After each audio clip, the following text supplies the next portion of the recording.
how do I stay in touch with my audience? This is an art form that's very much like all other art songs, is that we always are craving something new. And the fact is, I've been around a while, so I try not to push myself on my audience. Oh, sure, I keep in touch with the nice folks that want to keep in touch with me, you know, via email or text or in Facebook or whatever.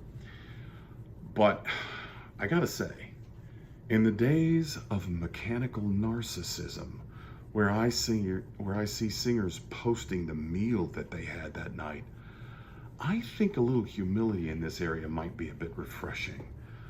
Me trying to keep my audience informed as to my brand of cereal this week is not exactly my favorite topic of conversation. But I'll tell you, if you want to get in contact with me, I'm more than willing.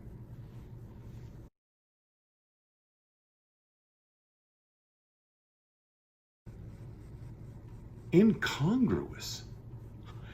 Incongruous? I think I'm hurt. Not really. I'm just kidding. That was actually my idea. That was my idea of using that particular word. So, to answer the question, this gets pretty simple. To contrast, we use one word: style. I'll give you two examples. I'm going to give you a couple of absurd examples, actually. And both examples have language and musical styles that they have to adhere to, and when they don't sound right. I'll give you an example. Remember the Alvarez region? I'm going to use it right now. Your cheating heart will tell on you. You'll cry and cry and try to sleep. Ridiculous. Pretty, but ridiculous. Doesn't sound right, does it? Likewise.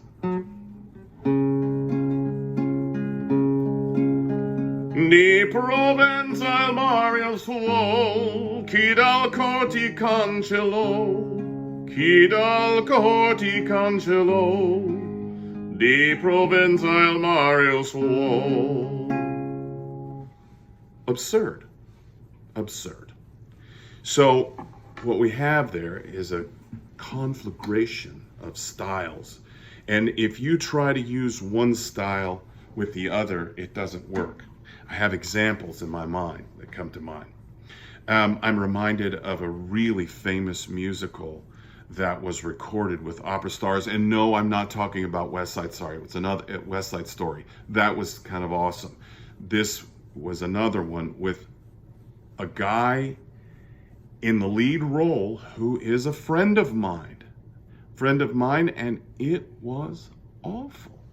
Why? Language, style.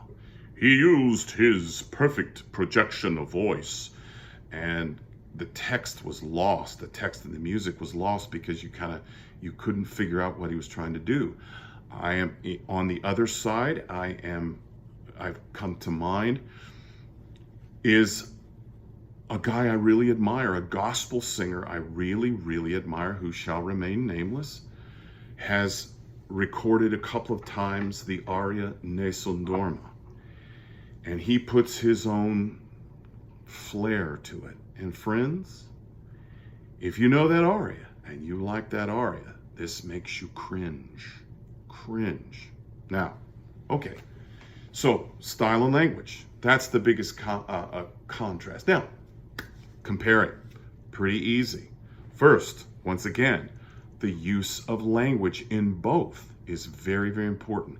If you want to hear a great country singer like George Jones, Johnny Cash, Larry Gatlin sing a song, they use the English language beautifully and subtly. Likewise, comparing also Luciano Pavarotti, Placido Domingo, Cheryl Milnes, my good friend Stephanie Blythe, and Greer Grimsley sing the differing languages of German, French, and Italian like great actors use Shakespeare. Second comparison, subject matter. Specifically in opera after, say, 1851, when Verdi sort of made his change and he wrote Rigoletto, the subject matters got dark, dark, blood and guts. And even if you talk about Wagner with all the heroes and the gods and the goddesses, and the gods and goddesses were not talking about wonderful, lofty ideals. We're talking about human passions and frailties. These were nasty people. Adultery, murder, incest. Now, if you want to sit there and talk about it, you got a really great country song. Now, you're going to go out and download a bunch of country records, aren't you? Tell the truth. Come on, tell the truth.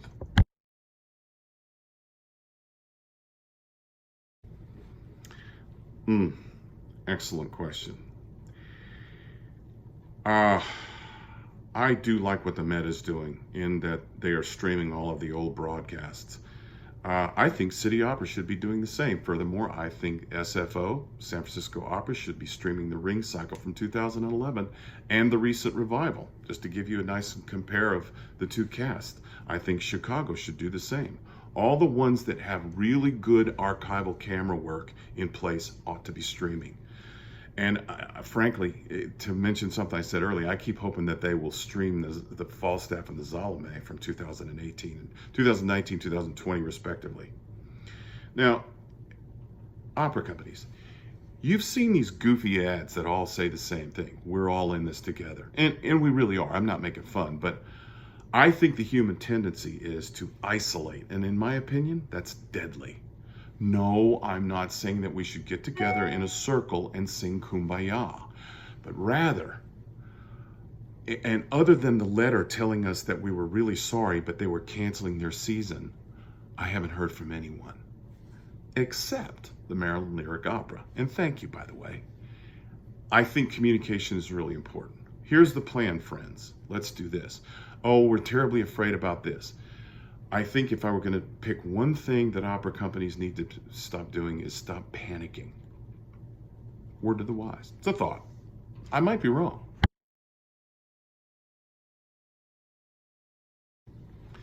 I've seen a few.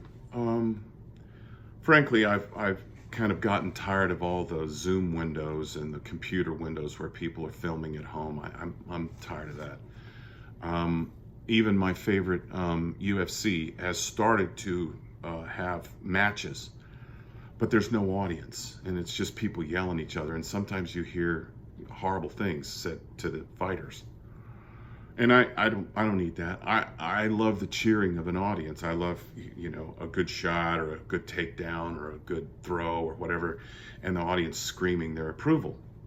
I like that. And the fact that they're having live sports is fantastic. But you know what? I miss audiences, and I think we all do. A couple of thoughts came to mind. I did a reading recently of 12 Angry Men, and that was fascinating. I had done the reading of the screenplay, and then I did a reading of the play, and I found, oddly enough, that they're very, very different. I wouldn't have known that any other way. This same company was doing some readings of Shakespeare. I did a reading twice, or was it 3 times, of One Flew Over the Cuckoo's Nest. I did, I guess you'd call him the head cuckoo, McMaster, the Jack Nicholson character. That was fun. That was fascinating. And I read it. Some fine actresses did Nurse Ratched. That was pretty cool. Off-stage projects. Does art count? For instance, I've been doing a lot of art. I draw. My first degree was in art, as I mentioned earlier. My first degree was in art. The Jesus Christ Superstar we were gonna do. I was supposed to do the role of pilot, but I got a chance to do the poster, and I had a couple of really cool ideas. And I think the work that I did was pretty intense. And I'm not Picasso.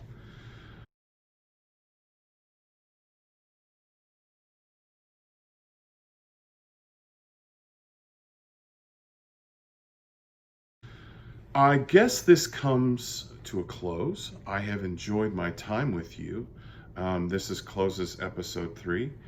I've had a great time doing this. I hope you all stay safe and keep me posted of things you're doing.